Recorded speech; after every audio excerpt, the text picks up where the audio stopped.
Portanto, há uma pergunta que eu acho que neste momento toda a gente coloca em Portugal, não é? Que é quando é que vamos ser chamados, quando é que vamos ser chamados e quando é que vou levar a vacina. Eu acho que isso nenhum de nós sabe e temos que aguardar pacientemente, não é? E perguntam-nos também porque é que os doentes com esclerose múltipla não são considerados prioritários e se prevêem que as pessoas com esclerose múltipla ou incapacidade venham a ser incluídas como prioritárias na vacinação. Doutora Lívia. Eu também estive a ler em relação aos outros países e acontece o mesmo em todos os países. As pessoas, a prioridade das pessoas tem a ver com duas coisas, com a idade e com as comorbilidades que a pessoa tenha.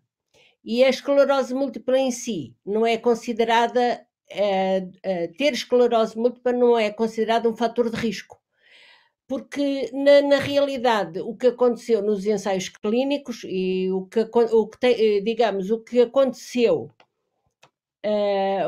aconteceu nos estudos populacionais de pessoas com esclerose múltipla que tiveram o Covid, não houve maior mortes por Covid nas pessoas com esclerose múltipla do que na população normal. Portanto, até pelo contrário, o risco, as pessoas, digamos, nós no início quando começou a pandemia, nós médicos ficávamos muito assustados com a hipótese dos nossos doentes terem maior risco do que a população geral, porque estavam imunodeprimidos ou porque estavam a fazer terapêuticas que diminuem a resposta ao sistema imune. Mas rapidamente se começou a ver que isso não acontecia. Os doentes que vieram a morrer foram pessoas mais velhas, alguns dos quais já não faziam tratamentos e alguns dos quais tinham outras comorbilidades, designadamente hipertensão, problemas respiratórios, quer dizer, ou então, no caso de ser a esclerose múltipla, eram pessoas já com uma incapacidade grave.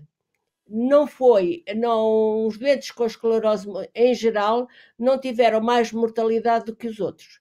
Antes, pelo contrário, nós depois na prática clínica, eu tenho tido vários doentes com Covid e até agora só me faleceu um doente que faleceu, era um doente idoso, com hipertenso e que até estava a fazer interferão. Portanto, não foi por causa do tratamento, mas portanto, era um doente foi a idade e as comorbilidades que o doente tinha.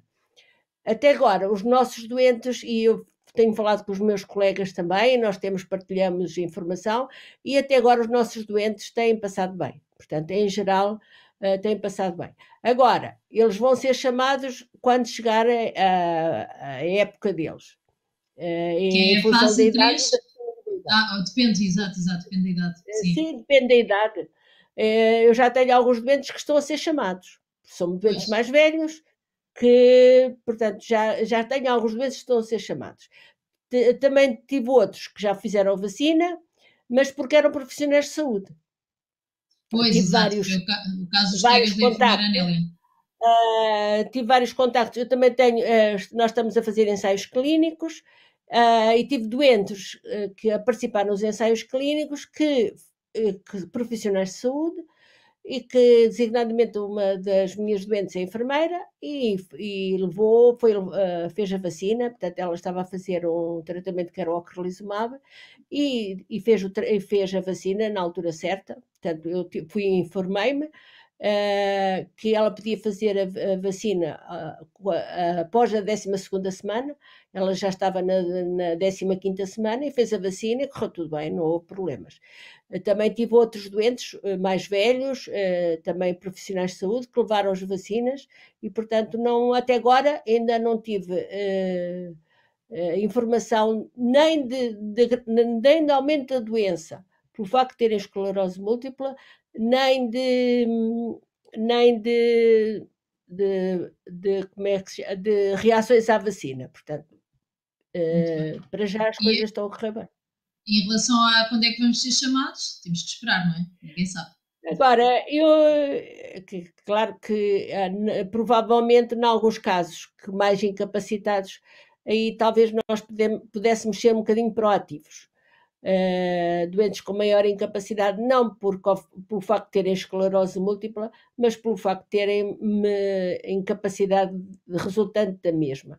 Isso, se calhar, era uma das coisas que a CPM podia pensar, e nós podíamos colaborar em ser um bocadinho proativos nisso. Porque os doentes com doenças autoimunes, por exemplo, a gente vê que os doentes da artrite reumatoide, de lúpus, do Crohn, até mesmo dos doentes da oncologia, eles não são considerados prioritários, porque eles não têm mais risco. Agora, no caso dos doentes com esclerose múltipla, nós temos doentes com incapacidade, e esses doentes, devido à sua incapacidade, portanto, não devido ao facto de ter esclerose múltipla ou não, mas devido à incapacidade dela resultante, aí poderíamos pensar em tentar fazer alguma coisa. Eu só queria acrescentar, adicionar ao que a doutora Lívia disse, que saiu também recentemente uma revisão sistemática de cerca de 2.500 doentes com esclerose múltipla infectados com Covid, sobre diferentes terapêuticas e doentes sem terapêutica modificadora da doença. Também nessa revisão vinha mais ou menos 40 doentes com neuromielitótica. Portanto, isto cobre basicamente as doenças que nós tratamos nas nossas consultas de desmielinizantes no país. E a conclusão é que não se deve parar a medicação que se está a fazer, deve-se continuar, e que até a letalidade dos doentes com esclerose múltipla sob terapêutica é inferior à da população geral. Ou seja, a letalidade era cerca de 2,1% e a letalidade dos doentes com terapêuticas era inferior. Os doentes sem terapêutica, nesses doentes, era superior à da população, estamos a falar quase do dobro de letalidade, e sobretudo tem a ver com o que a doutora Lívia disse, que é a idade, as comorbilidades e a incapacidade. Portanto, o único fator na esclerose múltipla que poderia ser considerado para que os doentes pertencessem àquele, na fase 2, que é outras patologias a definir, não sei o quê, já me lembro bem da frase, seria a incapacidade, nomeadamente a incapacidade igual ou superior a 7, que foi basicamente o que se verificou nessa análise, que os doentes que estão ou em cadeira de rodas têm maior probabilidade, independentemente das outras comorbilidades. Portanto, seria o único aspecto da esclerose múltipla que os poderia colocar noutra prioridade no plano de vacinações. Em relação às terapêuticas, como disse, essa revisão sistemática demonstra que as terapêuticas não acrescem nenhum, mesmo os imunossupressores, não acrescem nenhum risco de doença, de letalidade e doença muito grave, apesar de haver alguns medicamentos que possam ter levantado esses problemas. Depois verificou-se nessa análise que são, sobretudo, as comorbilidades. Está bem? Portanto, é para continuar a medicação. Os medicamentos não parecem ter aumento do risco de formas graves nem de letalidade. Até parece que até são um bocadinho protetores. Pronto, mas é o que se vê, porque a letalidade é inferior. E em relação à incapacidade, que é resultante da doença, seria esse o único aspecto a ter em consideração no Plano Nacional de Vacinas.